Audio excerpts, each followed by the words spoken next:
Joe Harris pulled his thin jacket tighter around his shoulders as the winter wind cut through the Chicago streets. His worn boots crunched on the patches of ice that had formed on the sidewalk. The night shift at Lou's Diner had been long, and his feet hurt, but he still had a 20-minute walk home. At 35, Joe felt much older, especially on cold nights like this. He checked his watch. 11:40 p.m. Lisa would be asleep by now, watched over by Mrs. Guzman from next door. The kind, elderly woman never charged much to babysit, understanding Joe's situation all too well. 3 years had passed since Maria died, leaving Joe to raise their daughter alone. 3 years of double shifts, tight budgets, and trying his best to be both mom and dad to an 8-year-old girl who still sometimes cried for her mother. Joe's breath formed clouds in the freezing air as he turned onto Maple Street. The temperature had dropped even further since his shift began, and the weather report had mentioned possible snow overnight. He was glad he had packed his good blanket in his backpack this morning. It wasn't much, a thick blue fleece thing he had bought on sale last winter, but on nights like this, having it to wrap around himself during the walk home made all the difference. The bus stop came into view, its small shelter offering little protection from the wind that now carried the first few snowflakes. Joe was about to walk past when he noticed someone sitting on the bench inside. A young woman, maybe in her mid-20s, sat hunched over with her arms wrapped around herself. She wore only a light jacket that looked more suited for fall than the bitter cold of a Chicago winter night. Joe slowed his pace. The last bus had already gone by. He knew the schedule well enough, and the next one wouldn't come until after midnight. The woman was visibly shaking. He hesitated only briefly before approaching the shelter. "Excuse me," he said. "Are you waiting for the midnight bus?" The woman looked up, and Joe was momentarily startled by her eyes. They seemed to catch the streetlight in an unusual way, appearing almost violet. She had delicate features and short brown hair. "Yes," she said, with a slight accent. Joe couldn't place. "Does it come soon?" Joe shook his head. "Not for another hour, I'm afraid." He glanced at her thin jacket. "You look cold." The woman nodded, trying to smile through chattering teeth. "I misjudged the weather. I am not from here." Something in her phrasing struck Joe as odd, but he was more concerned with how badly she was shivering. Without further thought, he swung his backpack around and unzipped it.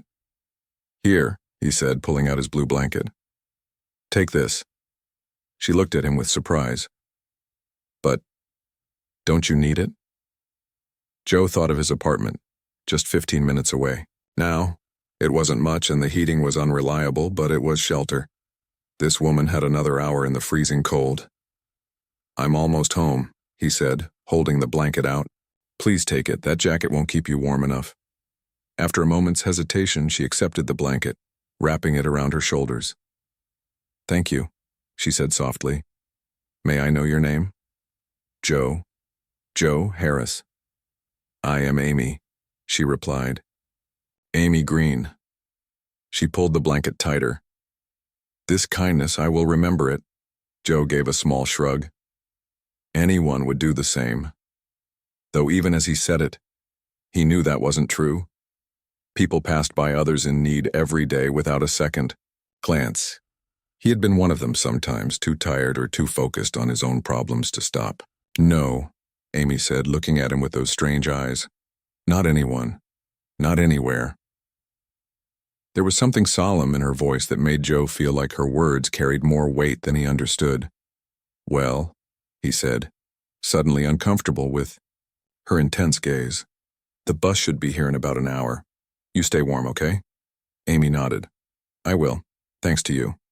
With a small wave, Joe continued his walk home, quickening his pace as the snow began to fall more heavily. He would miss that blanket tonight. The apartment heating had been acting up all week. But Lisa had plenty of blankets on her bed and he could layer his clothes. When he reached his building, he found Mrs. Guzman dozing on his couch. She woke as he entered, assuring him that Lisa had gone to bed without trouble. "She did her homework and even ate some vegetables with dinner," the older woman said with a smile as she gathered her things. That girl is an angel, Joe. After Mrs. Guzman left, Joe quietly opened Lisa's bedroom door. His daughter slept peacefully, her dark hair spread across her pillow, one arm wrapped around the stuffed bear that had been her mother's last gift to her. Looking at her, Joe felt the familiar mixture of love and worry that had been his constant companion since becoming a single parent. The apartment was cold. The old radiator in the corner made noise but produced little heat. Joe tried adjusting it again, knowing it was probably useless. He would have to call the building manager tomorrow, though he doubted much would come of it. Repairs in this building always seemed to be low priority. He changed into sweatpants and a long-sleeve shirt, added a hoodie on top, and climbed into his bed. Without his good blanket, the chill crept through his layers. Joe curled onto his side, thinking of the woman at the bus stop. Amy. He hoped she had made it onto the bus safely. As he drifted towards sleep, Joe had the strange feeling that something important had happened tonight. Though he couldn't say why giving a blanket to a cold stranger should feel so significant. It was just a blanket, after all.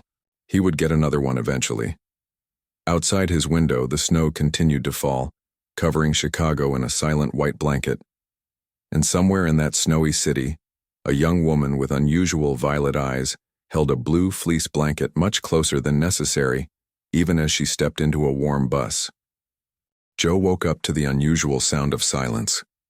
For a moment, he lay in bed confused, trying to figure out what was different. Then it hit him. The radiator wasn't making its usual clanking noise, yet the apartment felt warm. Warmer than it had in weeks. He got out of bed and walked to the radiator, placing his hand on it. It was working perfectly, giving off steady heat. Strange. The building manager hadn't mentioned fixing it, and Joe certainly hadn't reported it yet. "Dad! Dad, come look!" Lisa called from the kitchen, her voice excited. Joe found his daughter standing on a chair, peering into the open refrigerator. The light is working again, and it stopped making that scary noise. The refrigerator had indeed stopped its concerning rattle, the one that had made Joe worry it might quit working entirely. He couldn't afford a new one, and the landlord had made it clear appliance repairs were low on his list. "Huh," Joe said, checking to make sure the fridge was plugged in properly.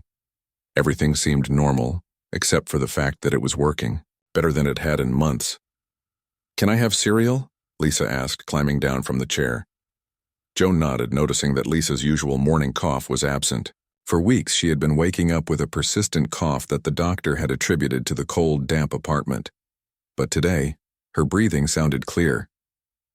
As Joe prepared breakfast, he wondered if the building manager had finally decided to fix things after all. Maybe there had been enough complaints from other tenants to force some action. After dropping Lisa off at school, Joe headed to the bank to withdraw money for groceries. He dreaded checking his balance. The rent was due in 3 days, and he was still short $100.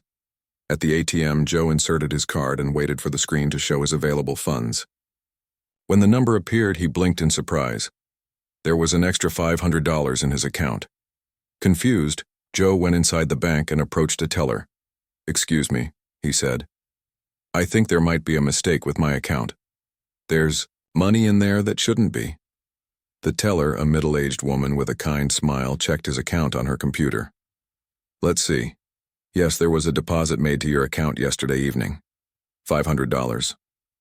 "From where?" Joe asked. "I didn't deposit anything." The teller frowned at her screen. "It appears to be an electronic transfer, but the source information is unusual. The system isn't showing a clear origin. Let me check with my manager." After a brief conversation with her manager, the teller returned.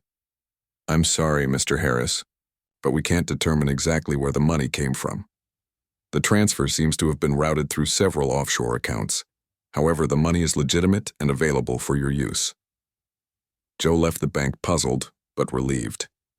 The extra money meant he could pay the rent on time and even buy Lisa new shoes. Still, the mysterious deposit bothered him. Money didn't just appear from nowhere. That evening, as Joe cleaned the apartment, he found something strange under the couch, a small metallic disc about the size of a quarter. It had intricate patterns etched on its surface that seemed to shift.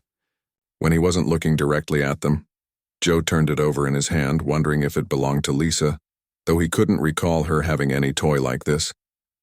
"Lisa," he called. "Is this yours?" Lisa came into the living room and looked at the disc. "No, but it's pretty. Can I see it?" Joe handed it to her, watching as she examined it with curious eyes. "It looks like the stars," she said, tracing the patterns with her small finger. "The stars?" Joe asked. Lisa nodded. "Like in my dreams. I've been having dreams about the stars, Dad. Not the ones we see here, but different ones."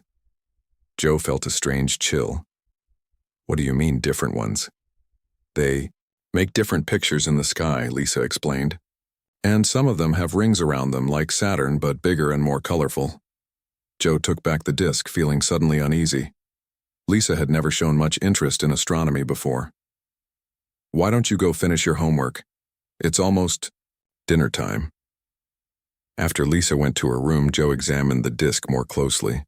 It was made of a material he couldn't identify. Not quite metal, not quite plastic. And the patterns did resemble star constellations, though none he recognized. The next day, Joe found another disc in the bathroom and a third one under his pillow. He began to wonder if someone had been in the apartment. But nothing was missing, and there were no signs of forced entry. On his way home from work 3 days later, Joe caught sight of something, or someone, across the street from the diner.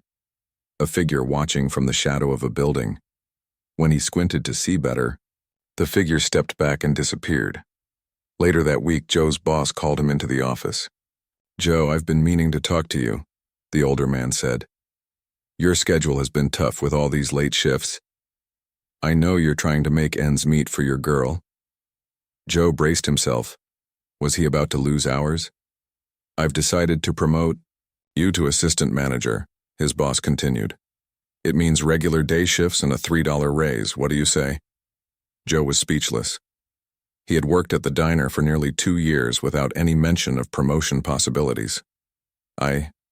Yes, of course," he finally managed. "Thank you." Walking home that evening, Joe tried to make sense of everything that had happened in the past week. The fixed radiator and refrigerator, the mysterious money, the strange discs, Lisa's sudden interest in astronomy, and now a promotion he hadn't applied for. As he approached his apartment building, he saw a woman standing across the street. Even in the dim light, he recognized her immediately. It was Amy, the woman from the bus stop. She was wearing different clothes now, still simple but somehow odd, as if they weren't quite from any style Joe recognized. Their eyes met, and Amy gave a small nod. Joe blinked, and in that instant, she was gone. He rushed across the street, to where she had been standing, but there was no sign of her. Only another small metallic disc placed carefully on the edge of a wall, its patterns glowing faintly in the darkness. Joe collected the metallic discs in a small box on his dresser. By the end of the week, he had found 7 of them. Each one had different patterns that seemed to move when he wasn't looking directly at them. They made him uneasy, but he couldn't bring himself to throw them away. Lisa's interest in space grew stronger each day. She drew pictures of planets and stars that Joe had never seen in any of her books. When he asked where she got the ideas, she simply said, "From my dreams, Dad." One night, Joe found her sitting by the window staring up at the night sky. "What are you looking at, sweetie?" he asked. "I'm trying to find her home," Lisa replied without looking away from the stars. "Whose home?" "The lady who's been watching us, the one you gave your blanket to." Joe felt a chill run down his spine. He had never told Lisa about Amy or the blanket. "What do you know about that lady?" Lisa turned to him with a serious expression too mature for her 8 years. "She's not from here, Dad. She's from up there." She pointed at the stars.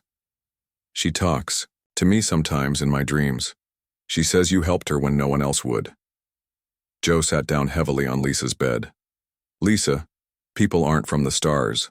That's just in movies." "Amy is," Lisa said simply, "and she's going to help us because you helped her." Before Joe could respond, there was a knock at the door.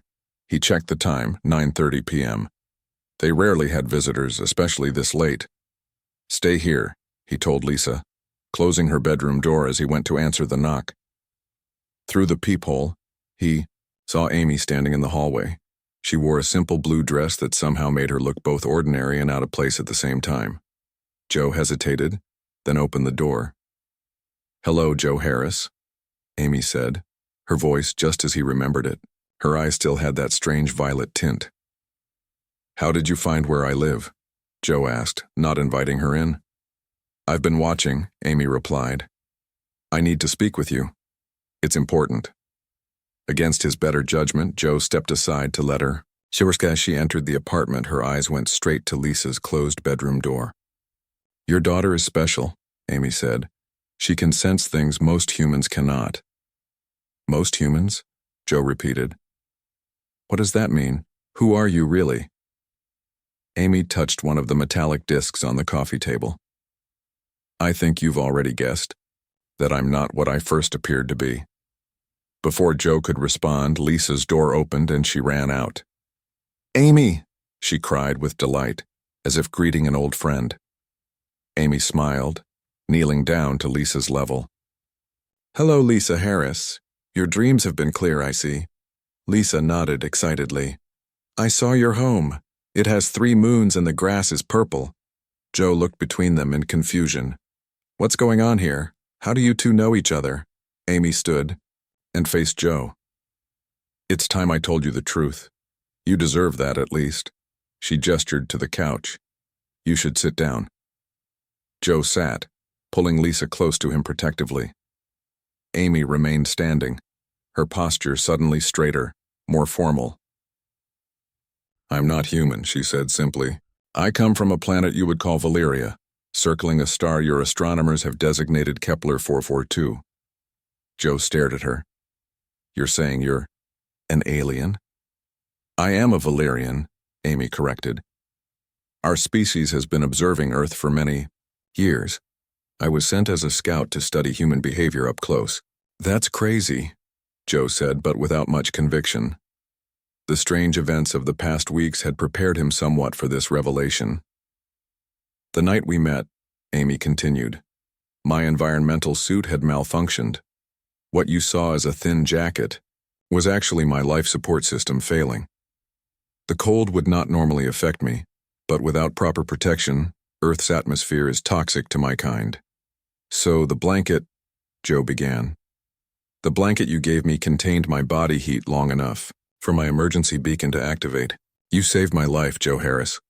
Lisa looked up at her father with wide eyes full of pride. "You saved an alien, Dad." Amy smiled at Lisa, then continued. "In my culture, a life debt is sacred. The improvements to your home, the money in your account, your promotion, these were my attempts to repay you." "You did all that?" Joe asked. "How?" "My technology is far beyond what you have on Earth. Fixing simple machines like your heating unit or refrigerator was easy. The rest required only minor adjustments to existing systems." Joe shook his head, trying to process everything. "But why reveal yourself now? Why not just keep helping anonymously?" Amy's expression grew serious. "Because there is more at stake than a life debt. Your action, giving your only protection against the cold to a complete stranger, has changed everything. I don't understand. My people have been debating whether humanity is ready to join the Galactic Confederation. Many believed your species too selfish, too violent. Countless observations seem to confirm this view." Amy touched the blanket, which Joe had recovered and kept folded on a chair.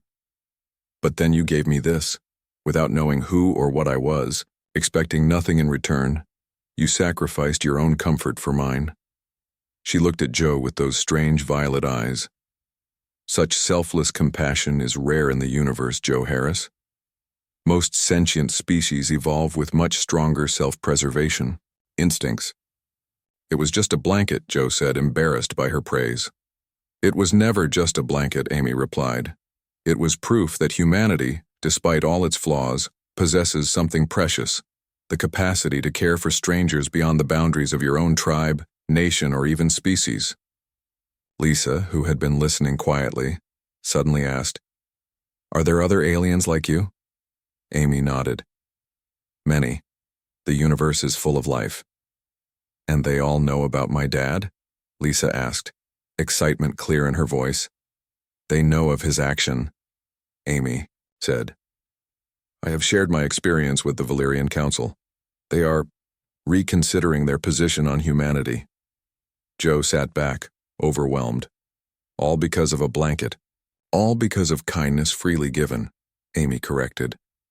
"And now, Joe Harris, there is something I must ask of you. Something that will change your life and your daughter's forever." Amy reached into a pocket and pulled out another metallic disc, larger than the others. She placed it on the table between them. "What is it?" Joe asked. "A choice," Amy said, her voice solemn. "One that must be made soon." Joe stared at the metallic disc on the table. Unlike the others, this one glowed with a soft blue light. "What choice?" he asked, looking up at Amy. Amy sat down across from him. "My people wish to establish formal contact with Earth. The process will be slow, careful. We have learned from observing other worlds that sudden revelations can cause panic." "So aliens are really going to reveal themselves to everyone?" Joe asked, still struggling to believe this was happening. "Eventually, yes, but first we need interpreters. People who can help translate not just our words but our customs, our ways of thinking, and humans who can explain humanity to us." Amy looked at both of them. "The Council has authorized me to offer you and Lisa the opportunity to be among the first human ambassadors. You would come with me to Valeria, learn our ways, and help prepare for the day when our peoples officially meet." Lisa gasped. "We would go to space, to your planet with the 3 moons?" Amy nodded, smiling at her excitement. "Yes, you would live there for some time, learning our language and culture." "How long?" Joe asked. 2 Earth years," Amy replied. "After that, you could choose to return to Earth or continue working with us." Joe frowned. "What about Lisa's school? My job? Our life here?" "All would be taken care of," Amy assured him. "And I should mention that Lisa would receive an education beyond anything available on Earth. As for your financial concerns, your needs would be met completely." Joe ran a hand through his hair. "This is a lot to process." "There is an alternative," Amy said. "If you prefer, you can remain here. Your memories of this conversation would be gently altered, not erased, but changed to something your mind can accept. The improvements to your life would remain. You would live comfortably, though ordinarily. You would make us forget you're an alien?" Joe asked, troubled by the idea. "Not completely. The mind is delicate. But you would remember me as perhaps a social worker who helped your family. The discs would appear as simple gifts." "I don't want to forget," Lisa protested. "I want to see the purple grass and the 3 moons." Joe put his arm around her shoulders. "Lisa, this is serious. This isn't like moving to a new city. We'd be leaving Earth." "But Dad, think about it. We could see aliens and spaceships and learn all about the stars." Lisa's eyes were bright with excitement. "And Amy said we could come back if we wanted to." Joe looked at Amy. "Is it safe? For a child, I mean?" "Valeria is peaceful. We have not known war for thousands of years, and our medical technology far surpasses yours. Lisa would be safer there than here in many ways." "Would we look different there? Would people stare at us?" Amy smiled. "Your physical appearance would not change, though you might choose to dress differently for comfort. And yes, at first many would be curious about you. You would be among the first humans most Valerians have ever seen in person. But my people are not rude." Lisa tugged at Joe's sleeve. "Please, Dad, this is the most amazing thing ever. We have to go." Joe hesitated. "Can I think about it? This isn't something I can decide right now." "Of course," Amy said. "You have 3 days. This disc," she pointed to the glowing object on the table, "is a communicator. Hold it and think of me when you've made your decision." "Just think of you?" Joe asked skeptically. "The device reads surface thoughts. It is keyed to respond only to you and Lisa now." Joe cautiously picked up the disc. It felt warm in his hand, almost alive. 3 days, he repeated. Amy stood. "I should go. You need time to consider everything I've told you. As she walked to the door, Lisa ran up and hugged her around the waist. Amy looked surprised, then gently returned the hug. I hope you come. With me, Amy said to Lisa. You have a special mind. You would do well among the stars. After Amy left, Joe sat silently for a long time. Lisa watched him, unusually patient. We should go, Dad, she finally said. There's nothing keeping us here. Joe looked around their small apartment. It wasn't much, but it was home. Your friends, school? What about your grandparents? We can visit them later, right? Lisa reasoned. And I can make new friends. Alien friends. Despite his worries, Joe smiled at her enthusiasm. Let's sleep on it. This is too big to decide tonight. The next morning, Joe called in sick to work. He needed time to think. While Lisa was at school, he made a list of pros and cons. The cons were many, leaving everything familiar behind. Potential dangers, the uncertainty of it all. But the pros were compelling too. A better life for Lisa, an education beyond what he could ever provide her, the chance to be part of something historic. That evening, Joe asked Lisa to sit down for a serious talk. I've been thinking about Amy's offer, he began.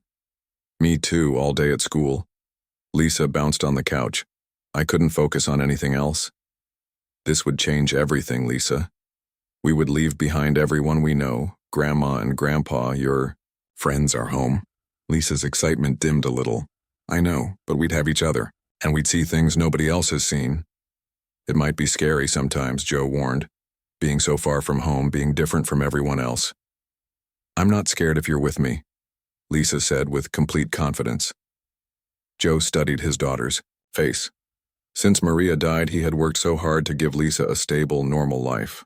But normal had meant struggling to pay bills, living in a rundown apartment, never having enough time together. Was that really better than the adventure Amy offered?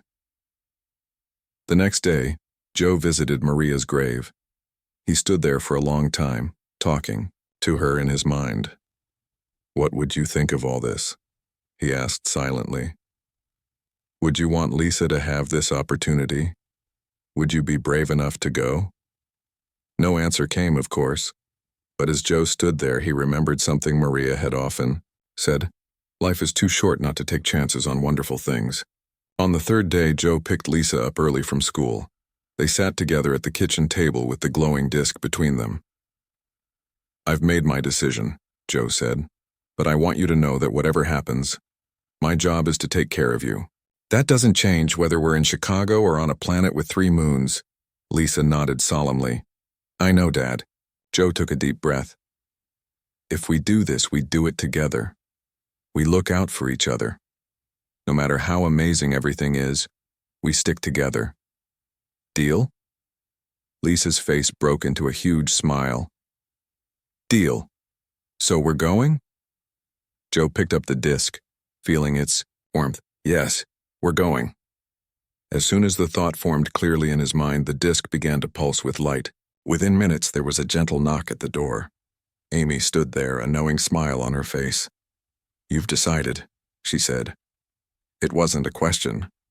Joe nodded, feeling a strange mixture of fear and excitement. We're coming with you. Amy's violet eyes seemed to glow. Then pack only what you truly need. We leave tonight. Joe and Lisa packed quickly. They took only what could fit in 2 small bags, some clothes, photos of Maria, and a few special items. Lisa insisted on bringing her stuffed bear, the last gift from her mother. Joe carefully folded the blue blanket, the one he had given Amy, and added it to his bag. Why bring that? Lisa asked. It's old. It started everything, Joe said simply. At midnight, they followed Amy to the small park near their apartment building. The night was clear and cold, with stars shining brightly overhead. The park was empty, the swings moving gently in the night breeze. No one will see us here, Amy said. She touched a small device on her wrist. The ship is coming. Joe looked up at the sky, expecting to see lights or to hear the roar of engines.